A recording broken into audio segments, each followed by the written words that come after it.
Hello everyone, I'm Melissa T, and guys, you won't believe it, but I've actually caught up to the story in Final Fantasy XIV. Not just like the MSQ, but I'm doing the current raids, I finished the Hildebrand, I'm working on the weapons, I'm doing the tribes. I'm caught up. I knew this time would come eventually, but it feels like it has come all too soon, and also that it took me a ridiculous amount of time to get here. But with me being finally here, I wanted to talk a little bit about my journey so far.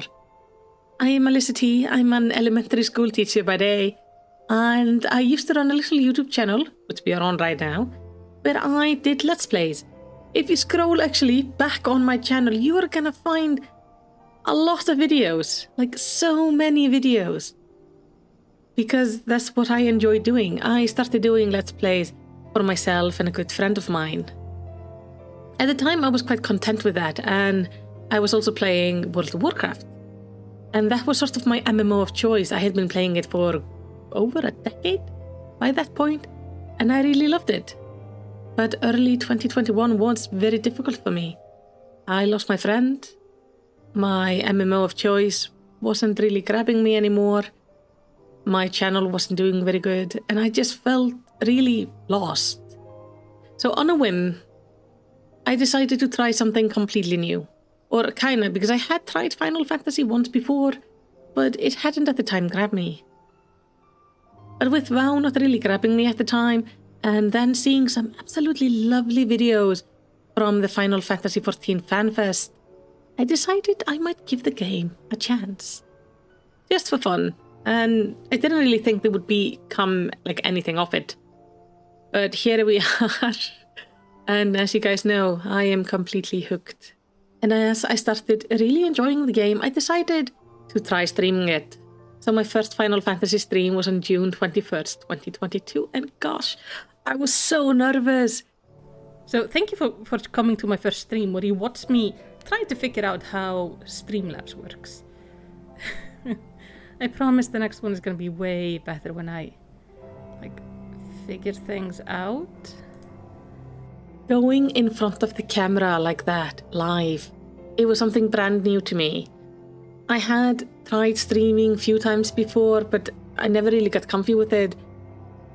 So far, I had always pre-recorded everything, edited it, and then uploaded it, because I believed it wouldn't really be good in front of the camera.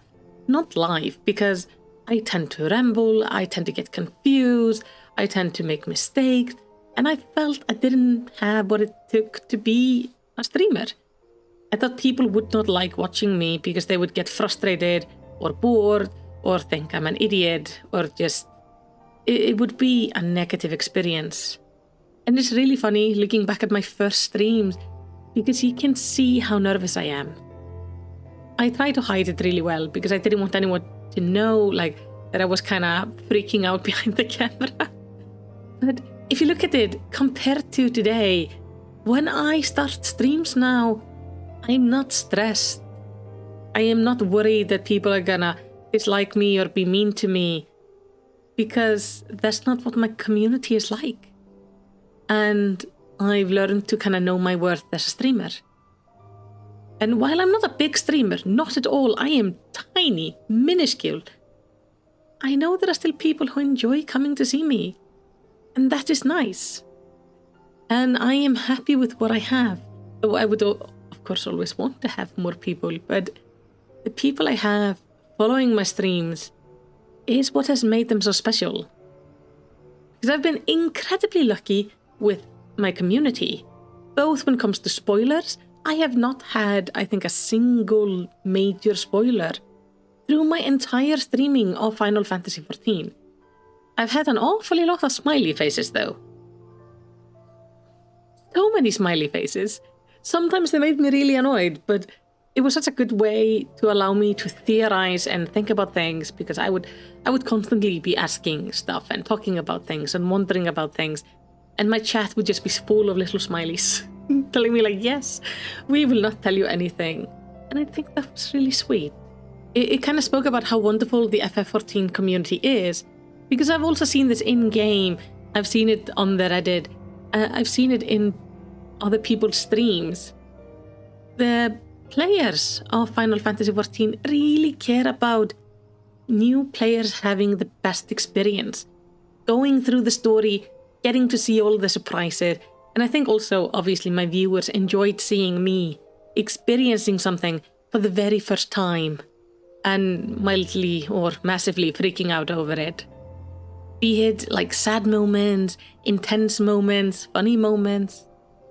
It was always just so nice. And I feel incredibly blessed to have this community.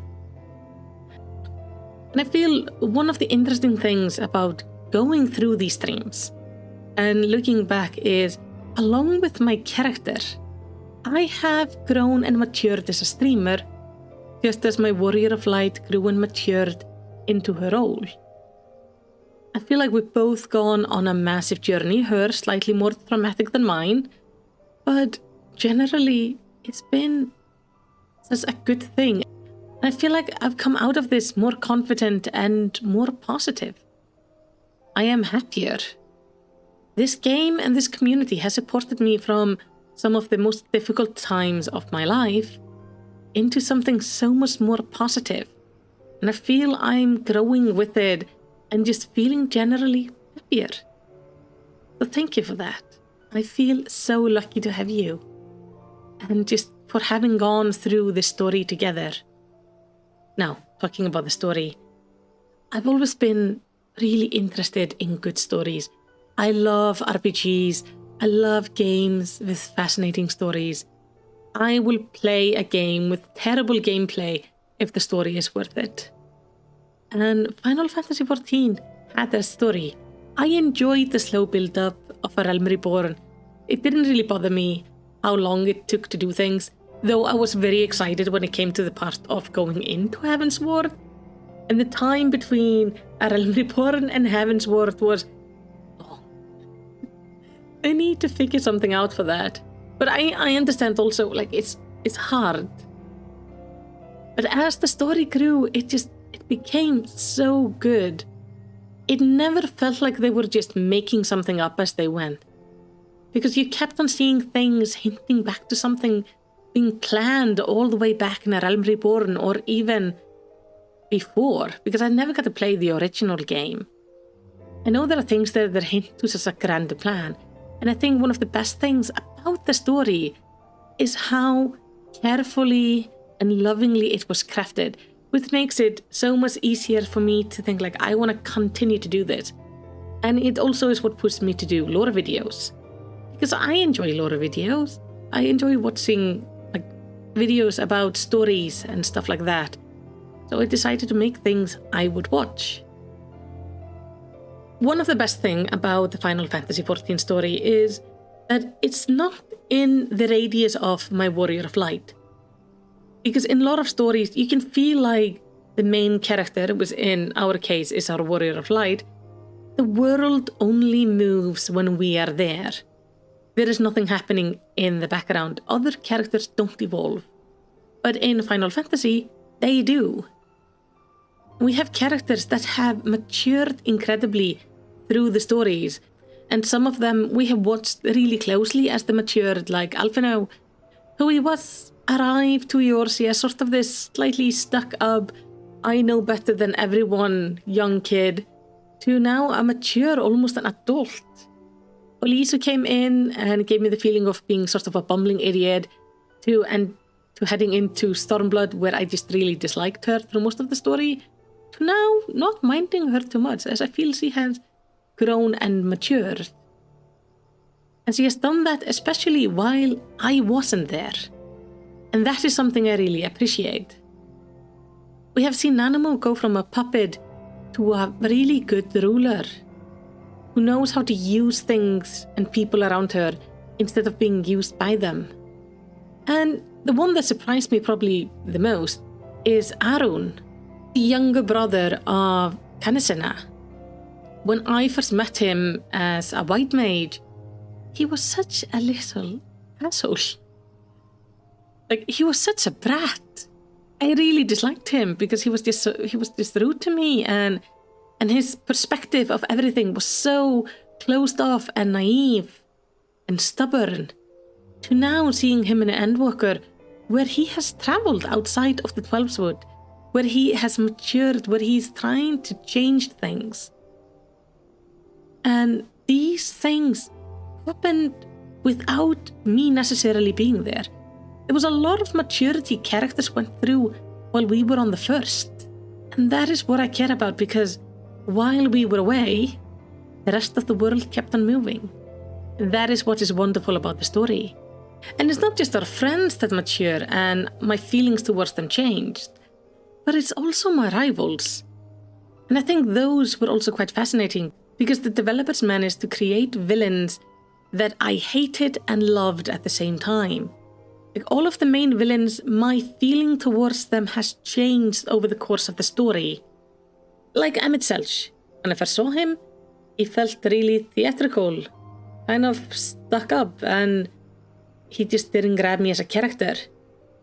Now, I love him. I want him to be my best buddy. I think he's hilarious. And his character went from like somebody I really disliked to somebody I want to have as my best buddy forever, especially so I can annoy him, because that's just so funny. And then we had Van Daniel, who I thought wasn't gonna be like a very interesting villain, because he felt kinda just insane. He was just this psychotic person who wanted to kill the world and kill himself, and it didn't feel like he had anything around him. And over time, my feeling for him evolved into just pity. And then Xenos. Oh, Xenos. He has, I think, my feeling towards him have changed the most. And even after he's gone, which I think is really interesting, because when I first saw Xenos, he terrified me. He was the scariest person in this game. It just, dude showed up, killed everybody. And I knew I didn't have a chance against him. He was so ridiculously strong with all his weapons and stuff, and he was just, him showing up just meant my friends were gonna die. And then as the story moved on, like he died, was possessed, then he came back and kept on chasing me. And through most of Endwalker, he just was this person that annoyed the hell out of me. I think every interaction with him is just me going like, Xenos, go away. Because I was so busy with bigger things. I was worrying about bigger things. And he just kept on showing up like this really annoying little kid wanting you to play with him. But you don't have the time because you're trying to work.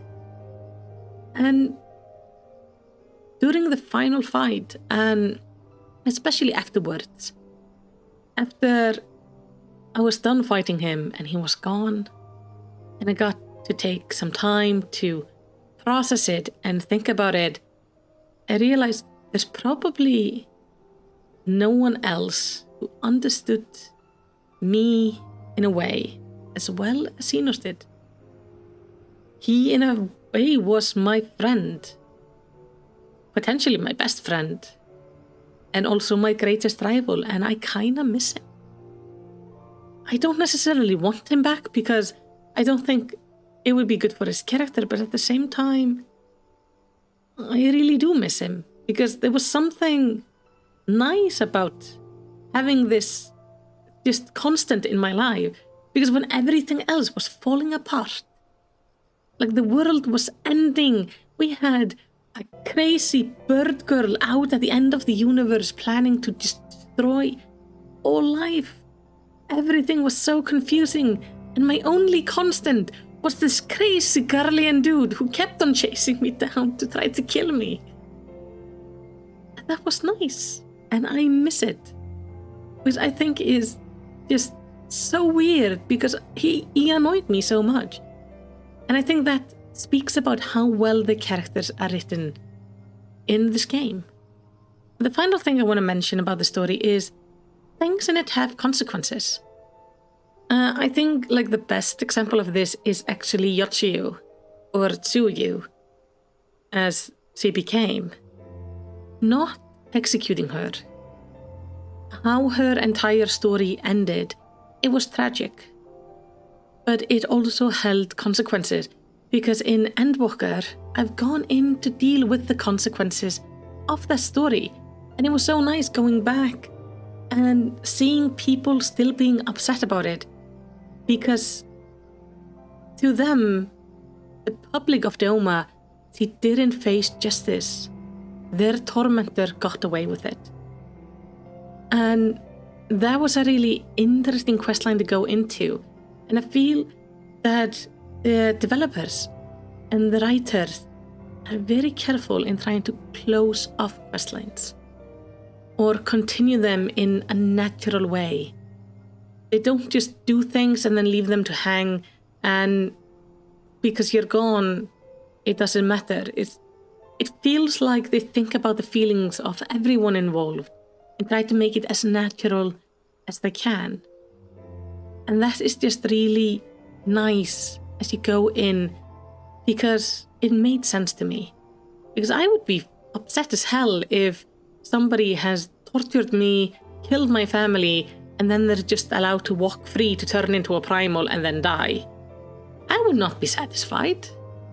So it was nice to see that the people of Doma were not satisfied. They were not happy. And that's something Ian still had to deal with. It feels like the writers, developers love the story and they want it to be the best it can be, and effort is put into it. I wanted to thank you, both as my viewer and as part of the Final Fantasy community. I want to thank you for your patience and your kindness as I bumbled through parts of the story when I was learning and trying to figure out how things worked. I want to thank you for how patient you always were about me learning things, about me taking my time. All the times you guys encouraged me to not rush, to not worry about being fast or catching up, but just enjoying the story. I want to thank you for all the times you made sure I did not see spoilers. And every time you sat with me as I went through these amazing moments.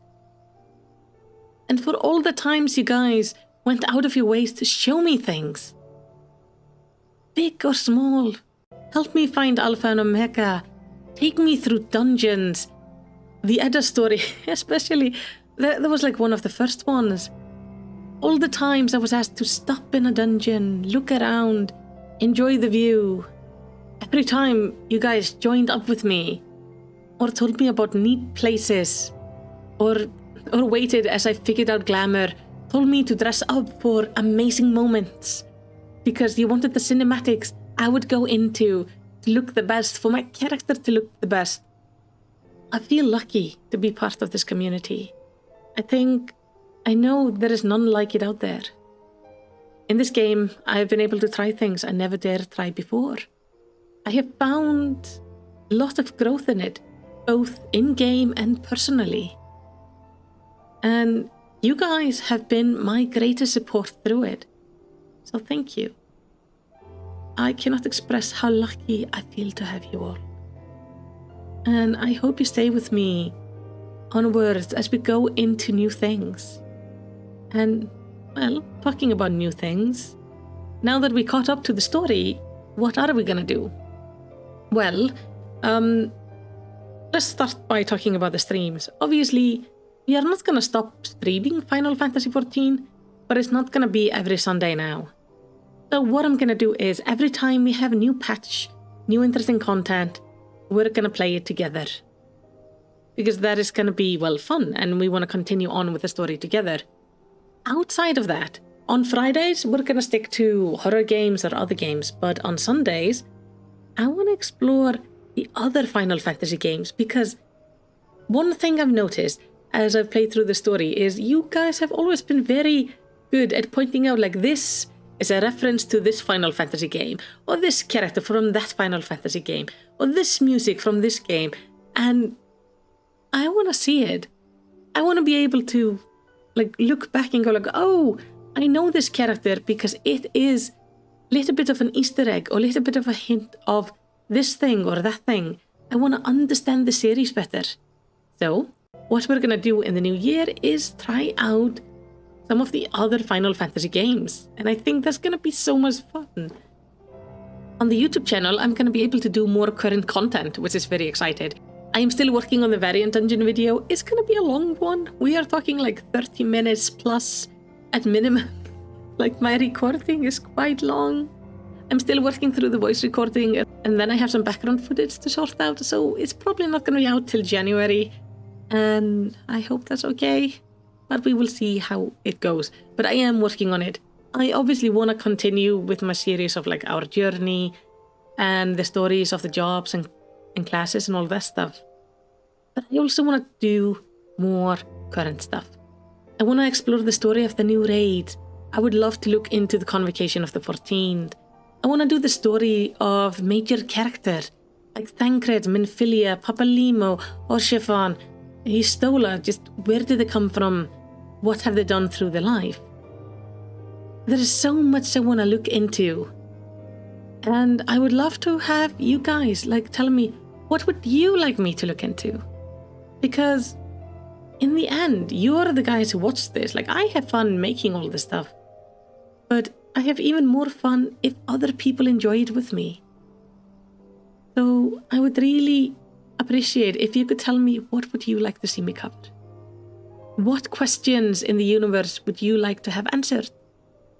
What do you wonder about? Which quest lines did you skip over and now you're going like, I wish I had covered that quest better? Or what quest line do you just want a little bit more information on?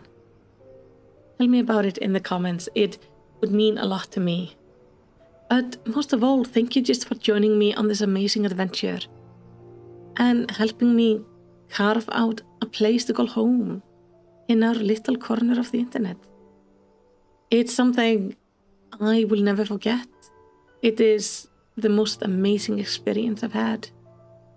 And it leaves me, and I've come out of it so happy, and I'm so excited for all the adventures and stories we're gonna have as we move on. Because I'm not done, and I don't think you guys are done either. So let's talk about in the comments what you would like to see me cover, what games would you like to see me play, and make sure to, do the YouTube stuff, because it really helps. I also have links to my second channel where I upload my regular game streams, and I'm probably gonna do some trailer reactions and other fun stuff over there. And I'm gonna have a link to the Twitch where I stream. The streams that are being uploaded right now are obviously old streams, but I'm trying to get all of my streams up on this channel without flooding the channel with streams. So it's like one a week, and I hope that's okay. But just thank you. Thank you for being here. I can't express how lucky I feel. And whatever you end up doing now, I hope I will see you next time and that you will have a lovely day.